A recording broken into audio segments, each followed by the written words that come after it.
Media, सच सबसे पहले सबसे तेज।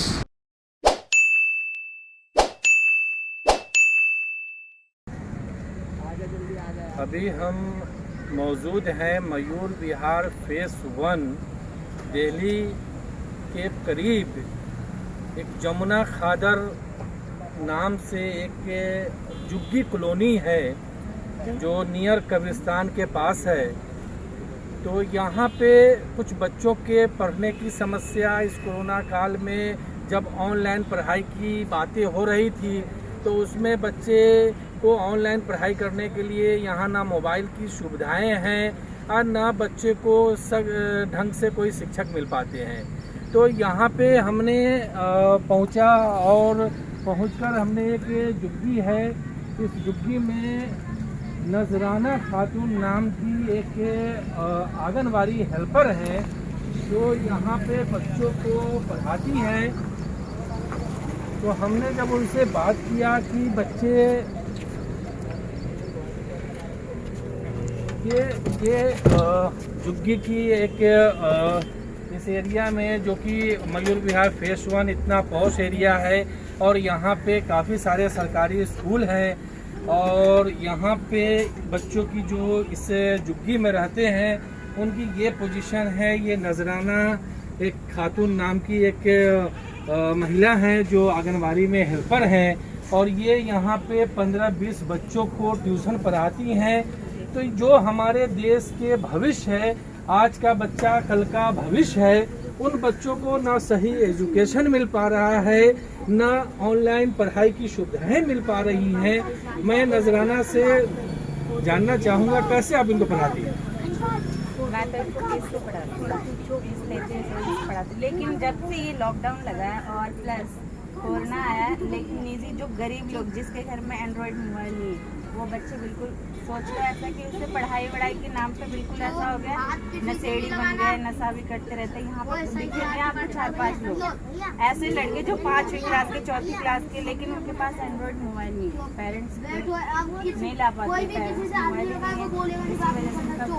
तो आपके पास जो ये बच्चे आते हैं कितने कौन कौन से क्लास के आते हैं और कितने साल के बच्चे होते हैं? मेरे पास लमसम 12 साल तक है और थर्ड क्लास। यहाँ जो ये जमुना खादर जो कब्रिस्तान के पास जो जुग्गी है, इसमें कितने क्या आबादी क्या है, आप कुछ बताएंगे? बिल्कुल, आबादी है यहाँ पर 1200 और सर्वे के मुताबिक मैंने सर्वे जब करी थी तो यहाँ पर है 350 लमसम। मेरे सर्वे में एक में 600 जुग्गी टोटल। तो यहाँ के जितने भी इस जुग्गी में जो भी रहते हैं उन सबों का आधार कार्ड, पहचान पत्र क्या है? बहुतों के पास नहीं है। तो ये कैसे आके यहाँ रहते हैं? ये तो आके बसे हुए किराए पे रहते, गुजर लोग किराया लेते हैं। अच्छा, जो यहाँ पे जैसा आपने इनसे सुना कि जो यहाँ पे गुजर हैं वो जो बाहर से बिहार बंगाल से लोग आते हैं उनको रहने के लिए किराए पे जुग्गी देते हैं और उनसे किराया लेते हैं, लेकिन ना उनके पास, बहुतों के पास आधार कार्ड है ना पहचान पत्र है। इसके अभाव में उनके बच्चों का एडमिशन नहीं हो पाता है। तो मैं जानना चाहूँगा नजराना जी कि बच्चों का एडमिशन कैसे सरकारी स्कूल में होता है? यहाँ पे एक छोटी सी एनजीओ, उस एनजीओ का नाम है ज्ञान शक्ति विद्यालय, उसमें से पढ़ते वही लोग अपना यानी टीचर है, एनजीओ वाले सहयोग देते हैं। वो मेरे पापा है, पापा को बहुत अच्छे से पढ़ाते हैं। ये कब्रिस्तान का पढ़ने की समस्या तो है ही है, लेकिन पढ़ने की समस्या के साथ साथ इस कोरोना काल में जो सबसे बड़ी समस्या है वो घर चलाना है। पिछले 1.5 महीने से यहाँ पे लॉकडाउन लगा हुआ है पूरे दिल्ली में। न मजदूर कोई बाहर काम कर पा रहे हैं, न वो कुछ बाहर किसी भी प्रकार का किसी के घर जाकर काम कर सकते हैं। तो हमारे साथ एक नूर आलम साहब है, वो बताएंगे कि अपने घर का खर्च इस कोरोना काल में आप कैसे चलाते हैं और क्या आप करते हैं। मैं नूर आलम, ये कब्रिस्तान का सेक्रेटरी चौकीदार हूँ। यहाँ कुछ समाज की तरफ से मिल जाया करता था, कब्र खोदने का काम है मेरा। और कोरोना काल में तो बहुत संकट सर पर आ पहुँचा है, बड़ा मुश्किल से गुजारा हो रहा है। 3 टाइम में 1 टाइम तो खाने के लिए मिल ही जाता है, लेकिन अब ये महामारी में तो हमको सबके साथ चलना ही पड़ेगा, दूसरा कोई रास्ता नहीं है। क्योंकि माँ आप इस महामारी में कोई रास्ता नहीं है, सरकार की तरफ से आपको क्या किसी प्रकार की मदद मिली है? सरकार की तरफ से तो बहुत लचर, बहुत कम, उससे कुछ होने वाला नहीं है। जब तक हम लोग अपने पैर, अपना बिजनेस, अपना कारोबार नहीं कर सकते हैं, जैसे मेरा कबाड़ी का काम था वो बिल्कुल ठप है। नहीं, दिल्ली सरकार जैसा कि दावा करती है कि मैं इस कोरोना काल में घर घर राशन पहुंचवा रहा हूं, बच्चों को और जो घर के जो लोग हैं उनको मैं भोजन बना के खिलवा रहा हूं। कई स्कूलों में भोजन भी बन रहे थे, तो क्या वहां से आपको कुछ हेल्प मिला? वहाँ से बिल्कुल जीरो मिला, वहाँ से हमको कोई हेल्प नहीं मिला। मतलब 95% आदमी यूँ ही परेशान है।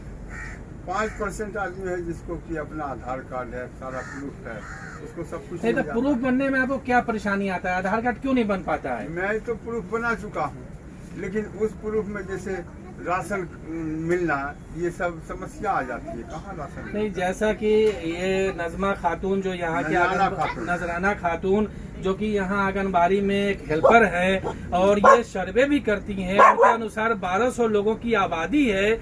तो इस 1200 की आबादी में क्या कभी यहाँ पे कोई MP MLA या जो भी प्रतिनिधि हैं, क्या कभी यहाँ पे आते हैं, मिलते हैं, आप लोग उनकी समस्या बताते हैं? कहाँ वो इतना बड़ा सोच रखने वाले इंसान है। गली गली में एक आंगनबाड़ी के कार्यकर्ता को नजदीक से आके झाँक ले, कहाँ उतनी बड़ी सभ्यता अंदर इंसान की आई हुई है।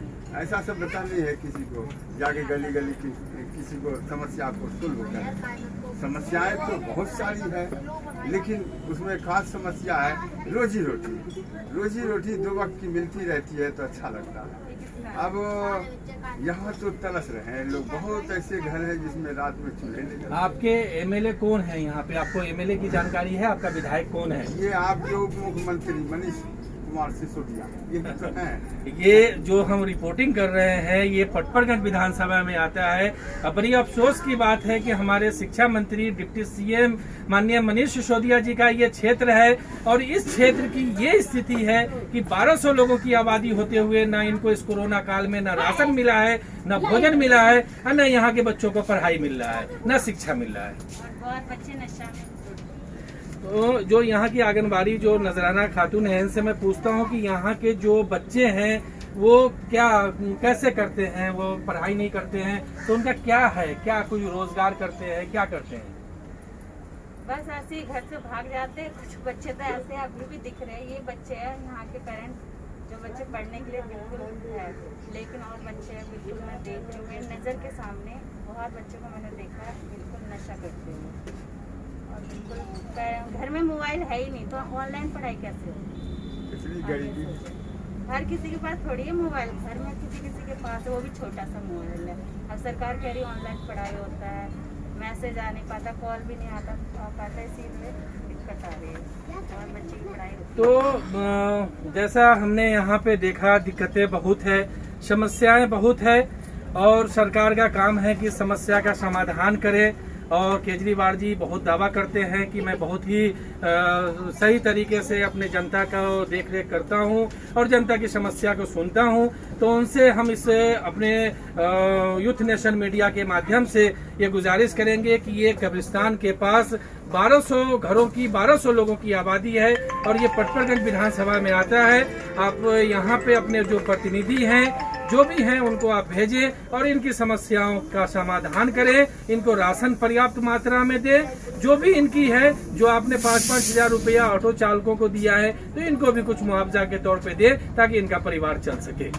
भी हमारे साथ यहीं पे रहने वाले एक निवासी हैं जो किस तरह कूड़े से बींध कर ये शीशी बोतल ये लेकर आए हैं ताकि ये इसको बेच सके और बेचकर अपने परिवार के लिए कुछ राशन ले जाएं। क्या है समस्या आपकी?